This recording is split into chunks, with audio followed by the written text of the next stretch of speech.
संयुक्त महाआघाडीच्या नेत्यांच्या हस्ते मिरज पंचायत समितीच्या नूतन इमारतीचं उद्घाटन खासदार विशाल पाटील, माजी मंत्री जयंत पाटील, अजितराव घोरपडे, आमदार इद्रिस नाईकवाडी आणि शिवसेनेचे मोहन वनखंडे यांनी मिरज पंचायत समितीच्या नूतन इमारतीचं उद्घाटन करण्यात आले। मिरज पंचायत समितीमधील सभापती, उपसभापती आणि पदाधिकाऱ्यांना विश्वासात न घेता परस्पर उद्घाटन केल्याचा घाट घातला जात असल्याचा आरोप करत भाजपा नेत्यांचा निषेध करण्यात आला। तर याच इमारतीचा उद्घाटन समारंभ उद्या भाजपा ग्रामविकास मंत्री जयकुमार गोरे यांच्या हस्ते करणार आहे। या उद्घाटन प्रसंगी जिल्हा परिषदेच्या अध्यक्ष संगीता पाटील, सभापती तन्वी कमलेकर, उपसभापती ललिता शेजूळ यांच्यासह संयुक्त महाविकास आघाडीतील नेते, कार्यकर्ते मोठ्या संख्येने उपस्थित होते। जनतेच्या पैशाचा निधी असतो तो कोणाच्या बापाचा पैसा नसतो। आज जरी आमची सत्ता नसली तरी कोणाच्या तरी तालावर वागणाऱ्या आणि भ्रष्टाचार करणाऱ्या अधिकाऱ्यांनी भविष्यात तुमच्या चौकशा लावल्या जातील याचं भान ठेवावं असा इशारा खासदार विशाल पाटील यांनी दिलाय। तर मिरज पंचायत समितीचे सत्तेतील पदाधिकारी हे महाविकास आघाडीचे असल्यामुळे या इमारतीमधून सर्वांना एकत्रित येऊन चांगलं काम करतील असं मत माजी मंत्री जयंत पाटील यांनी मांडलं। तर पैशाने विकत घेता येणारा सांगली जिल्हा नाही हे तुम्हाला सांगली जिल्हा परिषदेच्या निकालावरून कळलं असेल असा टोला लगावत माजी मंत्री अजितराव घोरपडे पुढे म्हणाले, येथील नेत्यांनी कूपमंडूप वृत्तीचं राजकारण थांबवावं, अन्यथा सांगली जिल्ह्यातून वणवा पेटला तर संपूर्ण देशभर परिणाम भोगावे लागतील। भाजपच्या वरिष्ठ नेत्यांनी वेळेस नेत्याच्या प्रवृत्तीला आवर घालावा असा इशारा त्यांनी दिलाय। पत्रकार बंधू भगिनी मित्र, हा उद्घाटनाचा कार्यक्रम कित्येक महिन्यापासून हा रखडलेला।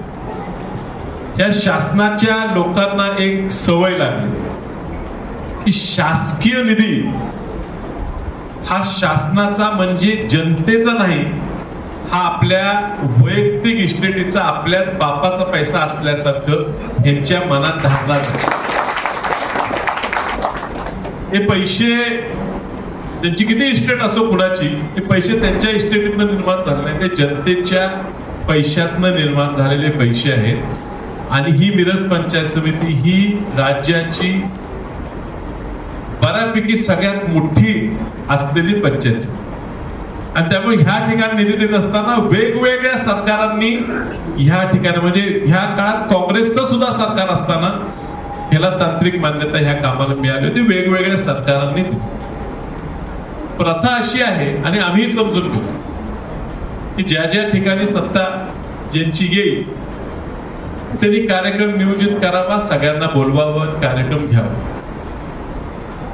तर ह्या जिल्ह्यात जत तालुक्याची इमारतीचं काम सुरू करताना पालकमंत्री आणि तिथले स्थानिक आमदार दोघच करून घेतात, इतर कुणालाही बोलवत।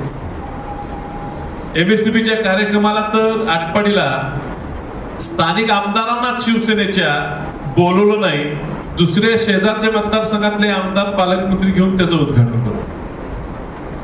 जनतेचा शासनाचा पैसा आम्हीच तुम्हाला दिलाय आणि त्यामुळे आम्हीच तुमचं काम करतो अशी भावना लोकांपुढे नेण्यासाठी हा उद्योग चालला। दुर्दैवानं वनखंडे सरांनी सांगितलं मोठ बांधली पाहिजे, खरं आहे, आणि म्हणून बांधली गेली, पुरी नसल्यामुळे काही लोकांना त्याचा फायदा वेगवेगळ्या वेळेला झाला आणि त्यातनंही राजकारण घडलं। आपण खूप काहीतरी मोठं आहे अशी वागणूक काही लोक ह्या मतदारसंघात देत असतील तर पूर्णपणे चुकीची। आणि आम्ही संधी दिली की कार्यक्रम एकत्र घ्यायचा आहे, लोकांची अडचण होते, नवीन इमारत बांधायची होती म्हणून बऱ्यापैकी जुन्या इमारतीचं मेंटेनन्सचं काम थांबलेलं आहे, ती धोकादायक असू शकते। नवीन इमारत बांधली आहे, त्या ठिकाणी कार्यक्रम घेऊया, त्या ठिकाणी कार्यक्रम तुम्हाला वेळ लागतो की मला बसायला तरी जाऊया। आमदार साहेब ह्या ठिकाणी मीटिंग घेतली तरी दम बाजी सुरू।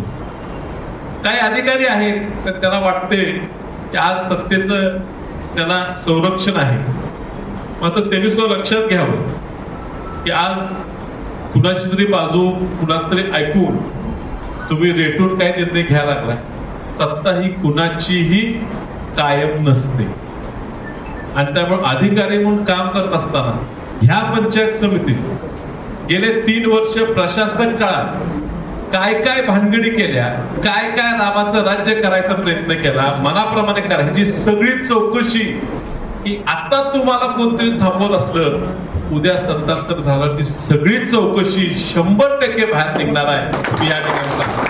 मोठ्या प्रमाणात भ्रष्टाचार प्रत्येक ग्रामपंचायतीच्या प्रशासकाच्या माध्यमातून या ठिकाणी झालेला आहे आणि त्यातनं सत्ता कशी टिकवून ठेवायचा प्रयत्न झाला. प्रत्येक ग्रामपंचायतीला ग्रामसेवक 10-10, 15-15 वर्ष एका ठिकाणी ठेवून त्यांच्या माध्यमातून सत्ता त्या गावची चालवून तिथं भ्रष्टाचार करायचा सरकार खूप मोठा डाव ह्या मिरज तालुक्यात रचला गेला आहे आणि त्या अधिकाऱ्याला पाठीशी घालायचं आणि त्यांनी त्यांचंच ऐकायचं हा प्रकार घडला. त्यातनं हा कार्यक्रम लांबवायचा प्रयत्न झाला.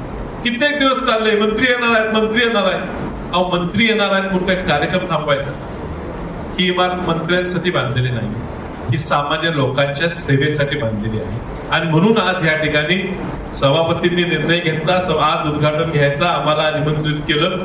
जिल्हा परिषद अध्यक्षा या ठिकाणी आवर्जून उपस्थित राहिले. जयंत पाटील साहेब अर्थात ह्या तालुक्यातले आमदारच आहेत, मी या तालुक्याचा खासदारच आहे, सरकार या तालुक्याचे लोकप्रतिनिधी होते आणि आज इद्रिस भाई सुद्धा ह्या तालुक्यातलेच असल्यामुळे आम्ही सगळ्यांनी एकत्र घेऊन हा आज कार्यक्रम उद्घाटन घेतलेला आहे. ह्याच्यात राजकारण म्हणून काय करायचा हेतू नव्हता, पण जनतेला ही बांधलेली इमारत लवकर सुपूर्द करायचा, लोकार्पण करायचा हेतू होता. तो पार पाडलेला आहे. सगळ्यांनी ह्या नवीन इमारतीचा पुरेपूर उपयोग करून घ्यावा. या ठिकाणी चांगले निर्णय सदस्यांनी मिळून घ्यावेत सगळ्यांनी, असं मी त्यांना सांगतो. तुमच्यावर खूप मोठी जबाबदारी आहे. आज एक पुरोगामी विचार पुढे न्यायची जबाबदारी सगळ्यात मोठा तालुका जिल्ह्याचा ह्या राज्याला तुमच्या सर्व पदाधिकारी आहे, ती तुम्ही प्रामाणिकपणे तुमची जबाबदारी पार पाडावी अशी तुम्हाला विनंती करतो. आणि पुन्हा एकदा ह्या लोकार्पण सोहळ्याच्या तुम्हाला सगळ्यांना मी खूप खूप शुभेच्छा देतो. नमस्कार. अधिकारी आणि बंधूंनो, एक चांगली इमारत आपल्या पंचायत समितीच्या आवारात उभी राहिलेली आहे आणि मला खात्री आहे की नवनिर्वाचित पंचायत समितीचे सभापती आणि सदस्य सर्वांनाच न्याय देण्याचं काम या इमारतीतून करतील. अतिशय चांगल्या पद्धतीनं इमारतीचं काम झालेलं आहे आणि चांगली व्यवस्था मिरज तालुक्यातील जनतेसाठी आज उपलब्ध होते. त्याचं उद्घाटन या निमित्तानं झालं. मला स्वतःला मनापासून आनंद आहे.